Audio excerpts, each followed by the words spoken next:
Construire des agents IA et des automatisations IA vient de devenir 10 fois plus facile. Aujourd'hui, il ne faut pas plus de 2 minutes pour construire une automatisation ou un agent IA grâce au nouveau Workflow Builder de N8N. Je m'appelle Baptiste Simard, alias Batia, fondateur de Velios AI. On aide les entreprises à tirer parti de l'IA pour automatiser, scaler et libérer du temps. Au cours des derniers mois, j'ai construit des centaines d'automatisations sur mesure et intégré l'IA des dizaines de fois. Et dans cette vidéo, je vais te montrer comment utiliser le nouveau Workflow Builder de N8N pour automatiser n'importe quelle tâche ennuyeuse ou répétitive de ta vie en littéralement quelques clics. On va créer une automatisation IA assez puissante de veille de contenu qui sera générée en un clic grâce au Workflow Builder. Allez, direction N8N, si tu ne l'as jamais utilisé, tu vas voir, c'est la façon la plus simple de créer des automatisations et des agents IA, surtout avec cette dernière mise à jour. Parce que maintenant, l'IA peut construire elle-même des automatisations. Oui, ça peut paraître fou comme ça, mais c'est bien réel. Vous vous rendez sur N8N, si vous n'avez pas de compte, vous créez un compte. Moi, ce que je vais faire, c'est que j'ai déjà un compte, donc je vais me connecter. J'ai quand même tout de même créé un nouveau compte pour la vidéo.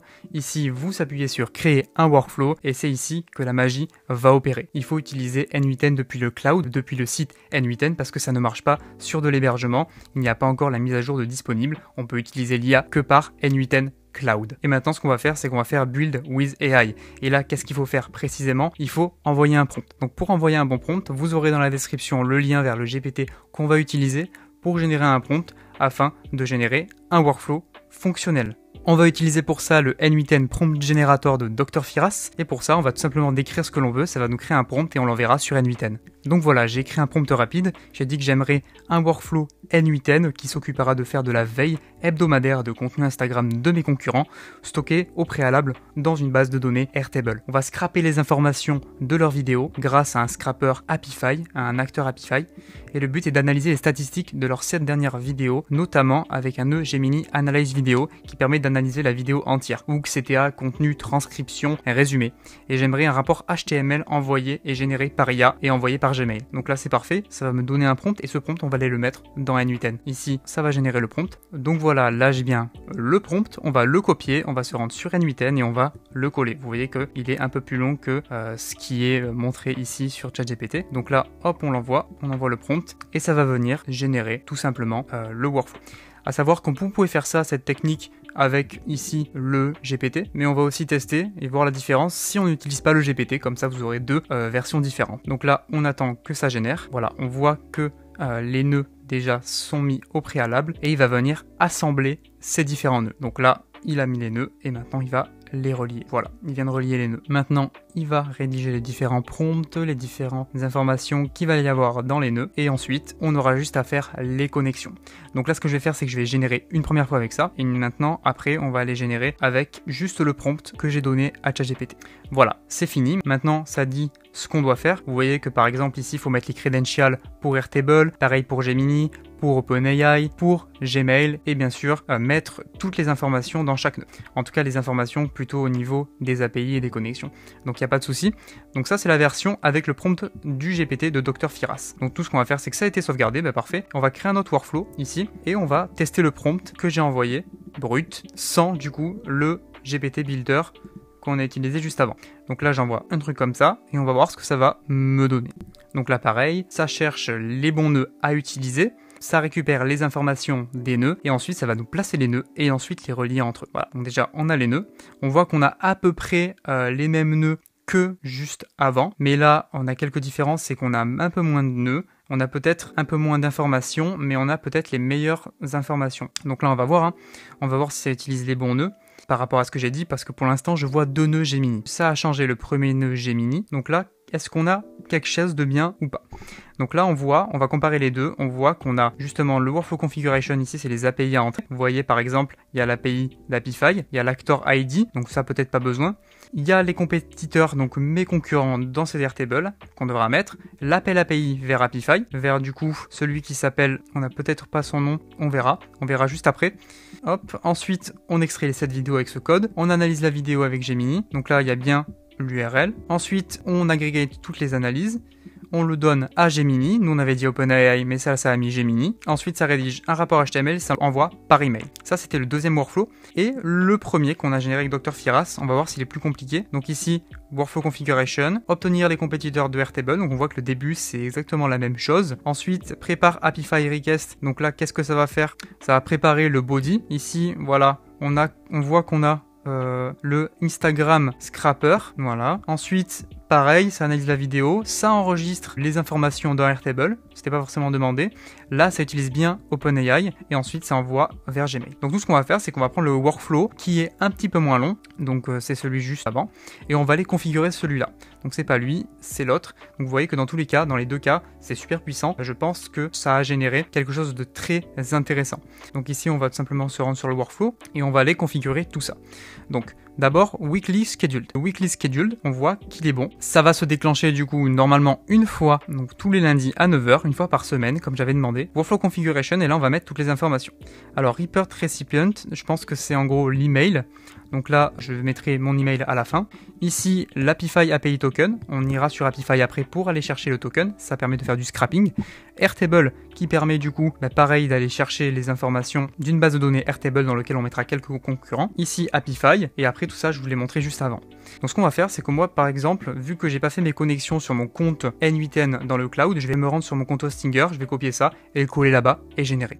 Je me rends sur mon workflow. Donc là, on a juste une petite erreur par rapport à ce nœud. Ça détecte pas la même chose, mais c'est pas grave. Vous verrez qu'il y a même une technique beaucoup plus simple pour appeler un acteur Apify. Donc ici, si c'est un appel HTTP, on va le supprimer et on va chercher Apify ici. Et vous voyez qu'en fait, ils sont là, les Apify. Donc là, vous avez juste à prendre ça, run actor and get dataset, hop, et le placer là. C'est aussi simple que ça. Donc maintenant, qu'est-ce qu'on doit faire? On va aller configurer tout ça. Donc Workflow Configuration, déjà on va aller chercher l'Apify API Token. On se rend sur Apify, je vous mettrai le lien dans la description, et ici on a Instagram Scrapper. C'est un scrapper qu'on va utiliser. Vous cliquez dessus, vous créez un compte, donc moi je fais Try for Free, et c'est là que la magie va opérer, puisqu'on va utiliser ce scrapper. Donc là, vous voyez qu'on arrive sur la page du scrapper. Maintenant, vous vous demandez quelle est votre clé API. Alors, votre clé API, c'est très simple. Vous allez dans Settings, API Integration, et là, vous créez une clé API, vous créez un New Token. Et une fois que vous avez créé le New Token, vous vous rendez sur votre workflow. Vous allez ici dans le nœud. Donc là, en gros, il n'y aurait peut-être pas besoin du Apify API Token. Vous pouvez l'enlever. Et l'actor ID, pas besoin aussi. Donc c'est parce que j'ai changé de méthode. Sinon, dans notre méthode où c'était un nœud HTTP, ça aurait été pertinent. Mais là, vous voyez qu'on a un nœud qui est natif sur N8N. Et ici, vous faites le crayon et vous mettez votre clé API. Aussi simple que ça. Et là, on va chercher le Instagram Scrapper. Donc ici, le Instagram Scrapper. Voilà, on va prendre celui-là. Et là, Input JSON, ça va être le body. Alors, comment on configure le body? Donc vous allez vous rendre dans My Actor. Non, dans Apify Store. On va reprendre le Instagram Scrapper. Et là, on va configurer le body. Donc là, vous voyez que c'est comme ça qu'on configure un body. En gros, on met l'URL du compte. Ici, max result per URL, du coup, on va prendre 7 résultats. Ici, scrape based on a search URL, nous, qu'est-ce qu'on va faire? C'est qu'on va pas utiliser justement celui-là. Nous, on va scraper les réels. Donc, scrap profile réel. Donc, 7. Et on prend, du coup, le JSON ici. Vous copiez le body et on se rend sur N8N. Et là, on va le coller. Vous allez le coller où? Vous allez le coller, donc attendez, et là on se rend sur N8N. Et vous allez le coller dans le body ici, tout simplement. Voilà. Et la variable dynamique qu'on fera changer, ce sera, vous voyez ici, l'URL du profil. Donc pour ça, vous allez vous rendre sur Airtable, on va aller créer une base Airtable. À savoir que vous pouvez aussi utiliser Google Sheet. C'est juste pour avoir les URL des profils ou le nom des profils. Donc là, je suis sur Airtable, j'ai créé une nouvelle base, je vais l'appeler test concurrent. Le nom, donc là ce que je vais faire c'est que moi je vais supprimer tous les champs ici qui ne nous servent pas, ou alors je vais juste laisser name. Alors name ça va être quoi? Ça va être un nom d'un concurrent que je vais mettre. Je vais mettre en même deux les mêmes ici, où je vais mettre moi aussi. Voilà, on a deux concurrents ici, et moi, ce que j'ai fait, c'est que j'ai déjà fait ma connexion API avec Airtable. Donc je vous mettrai le lien dans la description, c'est très simple pour faire la connexion API. Il suffit de se rendre sur cette URL que je vous mettrai dans la description, et de cliquer sur créer un jeton. Aussi simple que ça. On se rend sur notre workflow N8N, et là on va venir connecter notre base Airtable. Donc là, from list, et là je vais aller sélectionner celle qui s'appelle test concurrent, et l'ID, on va le chercher directement comme ça, from list, ça va être celle qui s'appelle table 1. Et ici, il suffit de mettre return all, on est en search record, et c'est parfait, ça nous a retourné 3 items. Donc ici, si on se rend sur table, on peut voir les différents items. Donc là, on voit qu'on a une ligne vide et 2 pseudos. Donc ici, on va enlever la ligne vide, parce que nous, on s'en fout d'avoir une ligne vide. Ici, on supprime le dossier, on se rend sur N8N, et on relance ici, on va avoir 2 items à la fin. Parfait. Et ici, on vient mettre le pseudo de la personne on se met en expression et le pseudo de la personne. Donc moi ce que je vais faire c'est que je vais carrément peut-être laisser ici tout Instagram. Hop, la direct URL on va le remettre, https://instagram.com/ et là on met le pseudo de la personne. On vient lancer et là vous voyez que ça va aller récupérer les informations donc de la personne, donc en gros les 7 derniers réels. Donc ça c'est très pratique. Donc là on récupère bien 14 items parce que c'est 2 x 7, 7 réels pour chaque compte. Si on clique ici, on voit qu'on récupère tout simplement les réels. Donc là on a vidéo URL avec les likes, les informations du réel, les commentaires et tout ça. Donc maintenant on va venir traiter tout ça. Donc ici je viens de lancer le nœud extract last set vidéo et normalement ça extrait les informations des vidéos. Donc là on voit le nom du compétiteur, ici la vidéo URL, vidéo caption, les likes, les commentaires, les views, l'heure et le fichier. Et si on regarde ici, on a justement le JavaScript qui vient récupérer en fait les bonnes informations ici à gauche. Donc ici c'est parfait. Et là on va analyser la vidéo avec Gemini. Donc il y en a 14. Donc ce que je vais faire c'est qu'en fait je vais rajouter un nœud limite pour pas que ça me fasse sur trop de vidéos. On va le faire sur 2 vidéos. Ici, parfait. Et ici analyse vidéo. Donc je vais pin la data ici pour pas que ça relance l'acteur Apify et je vais lancer jusque Gemini. Gemini va analyser les vidéos. Ici il y a un prompt qui a été écrit. Analyze this Instagram video in detail. Le hook, le contenu, la transcription, l'engagement potentiel. Donc toutes les informations importantes qu'on pourrait extraire d'une vidéo. Et tout ça, ça va être aggregate. Donc en fait, ça va être condensé en un item. On va avoir 2 items et un item en sortie. 2, 3, 4, 5, 6, 7, 8, 9, 10. Dès qu'on a plusieurs items, on est en aggregate.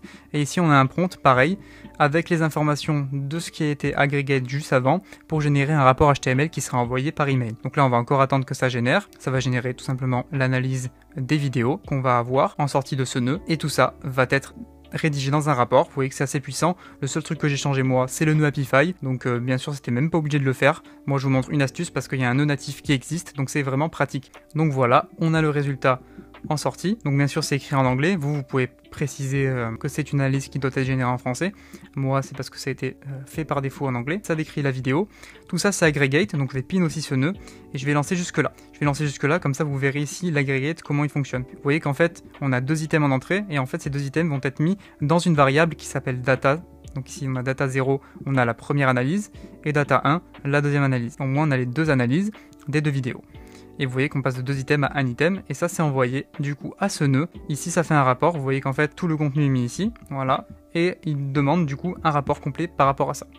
Et ce rapport complet va être envoyé en format HTML par email, qu'on va obtenir juste dans quelques instants. Donc là moi j'ai utilisé, donc là pareil il faut faire votre connexion Google, ce que j'ai pas dit juste avant, mais votre connexion Google c'est très simple à faire, il suffit de cliquer sur l'URL qu'il y a dans la description, il y aura 2 URL différents, donc ici moi je suis sur Google AI Studio, ici en bas à gauche vous faites Get API Key et vous faites créer une clé API, et en fait cette étape vous la faites que quand vous avez du coup plutôt créé votre projet sur la Google Cloud Console. Il y a beaucoup de tutos par rapport à ça, je vous mettrai aussi le lien de la Google Cloud Console, il faut créer un projet dessus parce que vous voyez qu'on assigne la clé à un projet qui est sur la Google Cloud, parce qu'il faut savoir que Google vous offre $300 de crédit gratuit, donc en fait vous pouvez générer pour $300 des vidéos, des images, du texte, tout ce que vous voulez. Et on voit que ça a bien rédigé le rapport. Ici, bon, il y a le HTML au début, mais ça, on peut le supprimer, mais c'est pas très bien grave. Et là, du coup, l'envoyer par Gmail. Donc la seule différence, c'est qu'ici, il a mis JSON message, alors qu'en fait, la différence, c'est qu'en fait, c'est le texte ici. Donc voilà, c'est juste une petite différence. Il n'y a pas vraiment